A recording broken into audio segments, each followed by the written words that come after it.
Recession, no recession. Where are we right now and where will we be in 6 months? You came here for the truth, so let me unveil that for you. It doesn't matter if you're in the United States or Canada or Europe, Australia, New Zealand. When you look at the information, there is actually two stories to tell, and we're going to break that down today. What I like to do here at this channel and my own analysis, I always look at official government statistics. I look at the data that they bring us. That might come from the BLS. It might come from, one other source. When I take that information in, I don't take it at face value. I understand this is one set of information. I also like to get the alternative stats. That's important too. But anecdotal evidence plays a very big role.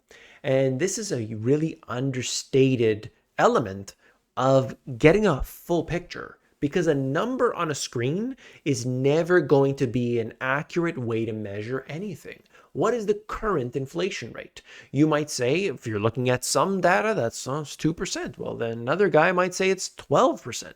Well, what's happening here? It depends on you, your circumstances. This is not the same thing as, when we look at actual circumstantial information that comes as a result of your daily life. Do you have kids? Do you need healthcare? What's going on? Where do you live? Do you rent? Do you have a mortgage? Is it in one city or another? All of that plays a role. Recession likely to hit soon, with the Bank of Canada rate cuts to follow. That's Canada. Well, what have we been hearing all along in other countries too? Yes, we are going to have this recession. It's not going to be too bad. And then the rate cuts will come and everything's going to be a-okay because they're timing it perfectly. They've saved up a lot of ammunition, which is true in terms of what we had seen a few years ago, not 0% interest rates anymore. They aren't doing the whole money printing right now. And let's be honest, they're going to devalue your currency more and more and more. Recession will bring the Bank of Canada interest rate cuts this spring. That's according to Desjardins. We've heard that from many, many others. What will it be, though? Is this, in fact, something that we're just being told? Nobody really knows exactly. The effects of a slowdown will widely dampen economic activity. Canadians can expect declines in investments and exports, brought in part by a weakening United States economy, along with the rise in unemployment. What we can see right now is that people do not have the same strength that they once did.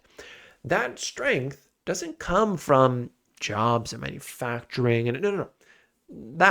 Those days are gone. Those days are long gone. What do we need? We need a crutch. That's what we need. We need an espresso when it's getting real sleepy at nighttime. We need a stimulus. We need the shot of adrenaline, right? What do we need? Policy. What kind of policy? This is the kind of thing that the government would say, okay, we're going to throw cash here. We're going to throw it there. We're going to spend $1 trillion on infrastructure. We're going to spend money. At the same time, they could do other things with the quantitative easing of the Federal Reserve. The Federal Reserve could create a program with the Treasury like they did and start buying corporate bonds. That's stimulative there. There's all these different options, and trust me, we're going to get a lot of them. It's simply a matter of time, but it depends on where the failures come first. And right now, there is big concern over what's going on with the banking system that has not been resolved in this past year. Nothing was resolved there. And so now we are starting to see more and more banks fail. Things are very concerning there. It hasn't gotten to the big boys, but there's exposure that we have barely even seen scratch the surface. That all depends on how long they will keep interest rates at these levels. They need to bring them down to zero just to basically think about it like you just filled the room with water and everybody is just struggling to breathe, like in one of those movies where they fill the room up and you get that 1 inch of water. That's where we're at right now. Well, they want to bring that all the way down to the ground, get that water out of the room so that these businesses, these things that could never have survived with a reasonable interest rate, that they can keep going on. Zombies need 0%. That's the way this works. Okay. That's just the way it is. We don't, these days, there isn't, many strong companies. There's, people's personal balance sheets are just filled, absolutely filled with debt. Would you say so? Do you have maybe a sibling, maybe it's a neighbor, maybe it's a coworker that is heavily in debt, that just cannot get out of that it's just a spiral down? Let me know. What do you think? Who is most likely to get fired? Remote workers, middle managers. That's right. Firms and industries ranging from tech and finance to furniture and media have announced layoffs this year, causing anxiety for people who wonder if they'll be next. And that's the situation for a lot of people. Look, it's what I have seen personally in my experience. There's different types of layoffs that happen. First round of layoffs, assuming there isn't something drastically wrong. The first round of layoffs is they get rid of the weakest link. Okay, yeah, they get rid of the bottom 5%, the bottom 10%. There comes a time though where they try to squeeze and they start to actually get people that have a lot of seniority, that just their salaries are just too high. They can give them a package, just give them the severance. Here you go, get out. And we replace that person either with nobody to increase productivity dramatically, or with somebody that's from overseas. Maybe it's a remote worker, or it's just somebody that's just fresh and they can do roughly the same job, but they're going to make a lot less. That's really what happens in my experience. Now, if that company is suffering for some particular reason, like their business is getting crushed, okay, then they do mass layoffs and so on. When there are mergers, when there are acquisitions, we generally see a lot of job cuts. So keep that all in mind. They're just giving you some examples here. UPS plans to cut 12,000 jobs. Didn't they just... Didn't UPS just say, hey, we're going to pay our work drivers like 150 grand? Okay, well, we'll just cut a whole bunch of people. I think that's the office. But anyway, looking at this, you can just see for yourself, it is affecting people, white collar, blue collar, all over the place. We're talking about AI. We got robotics. That, in my opinion, is not really a big factor at this time, but it will be. It will be. And middle management is another one. I think that's going to be a big issue for many who have been, they got that promotion, but now they're, in a sense, less valuable than others below them that are really the ones that are doing a lot of that work. So be careful. Keep an eye on this, okay? Gen Z is splurging on luxury goods to soothe their economic despair. For younger generations, financial goals, like buying a house. I guess that was a Freudian slip. Buying a house and saving for retirement can feel out of reach. That's right. You're not going to be able, if you're Gen Z, the chance of you actually affording a house is not likely. Let's be honest about that, okay? It's probably not going to happen. The mayor of Toronto said, I'll cover this in another video. The mayor of Toronto said that the days of you having like a single family home, those are outdated. That's not going to happen. I mean, I had to read it twice, 3 times. Are you kidding me? Like, is that the new normal now? Everybody got to live stacked up? Is that the world now for most people? That's what they're going to do. And look, there are places like you look in Europe where single family home might be very few and far between. A lot of people live in the apartments and things. They don't even own a place. So it's not common. But to go from it being so common, affordable, one salary could afford a home, you can get a little bit of not land, but you got a backyard, you got everything you needed. That world is gone. What has happened? What has changed since then? That is the devaluation of the currency. Significant and much more. Let me tell you, I study this day in and day out, and much more currency devaluation is coming. How do you protect yourself?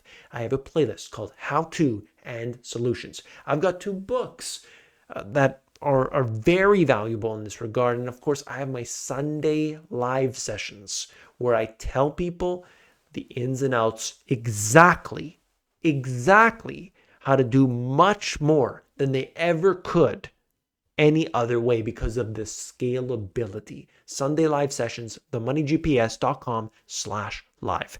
Look at this. They're splurging. They're saying, you know what? Screw it. I can't buy a house. Why? Who cares? Why am I going to save any money?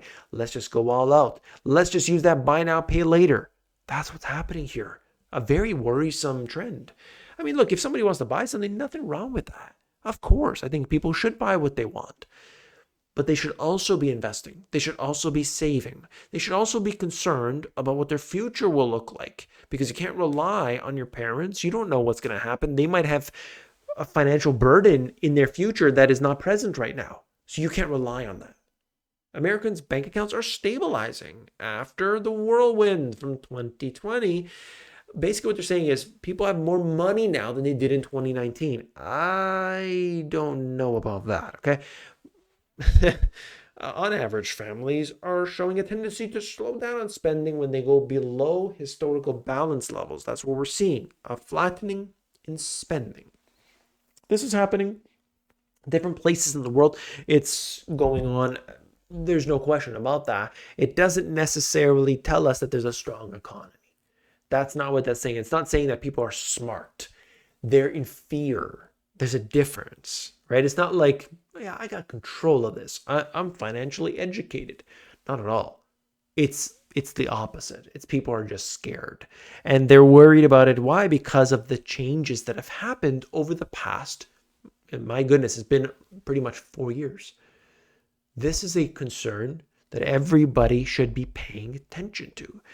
I want to tell you, look at this. This is just talking about most internationally traded fuel, food, and cargo, including over 60% of oil, travels via sea, and most of it squeezes through 8 choke points. All I'm trying to tell you here is, by the way, very interesting chart for anybody in logistics or anybody just interested in this stuff. So you got that. But our systems are very fragile. So it can go from right now where we're at, where stuff's too expensive, you might have some, concerns or whatever, to crazy 2020, everything is out of reach suddenly in an instant. For one reason or another. And that is just showing us the surge in the prices. Well, of course, that has an impact on the prices paid for individuals. If the cost of a container is expensive, if the cost of the transportation is expensive, the end user, the customer, will pay more. We learned that in 2020. I said it probably 20,000 times, and there were people saying, no, that's not true. So I find that very odd. But anyway, for me, myself, in my business, I ended up paying about 4 to 5 times at peak. From the bottom to the top was about 4 to 5 times on my transportation fees within the U.S. So that to me is a big concern. And of course, it shows us that, yeah, it is a price to pay. Very funny. Just in Canada, this is a very different situation than in the United States. There's only basically 2 providers when it comes to internet and your cell phones. There are others, but there's basically 2. And one of them, Rogers, they were saying, okay, we got a lot of churn. We got a lot of people leaving. They can't afford their bills here. And he's saying, no, we're not concerned about it. We're not concerned. Okay? That's what they're saying. If people don't want our service, no worries. Why? Because they have a monopoly, or more specifically a duopoly. This is you have to learn to pay more and get less. That's the new world. Pay more money, get less. Shrinkflation of all kinds. That's the big concern. We talked about, the circumstances, how-to and solutions playlist, the 2 books that I got, and of course, the Sunday live sessions, which in my opinion is like huge, massive. If you want to know more about that, themoneygps.com/live. And don't forget, hit that thumbs up button on the way out. I really do appreciate it. It supports the channel, but also notifies other people, hey, why don't you get the truth? All right, I'll see you tomorrow. Take care.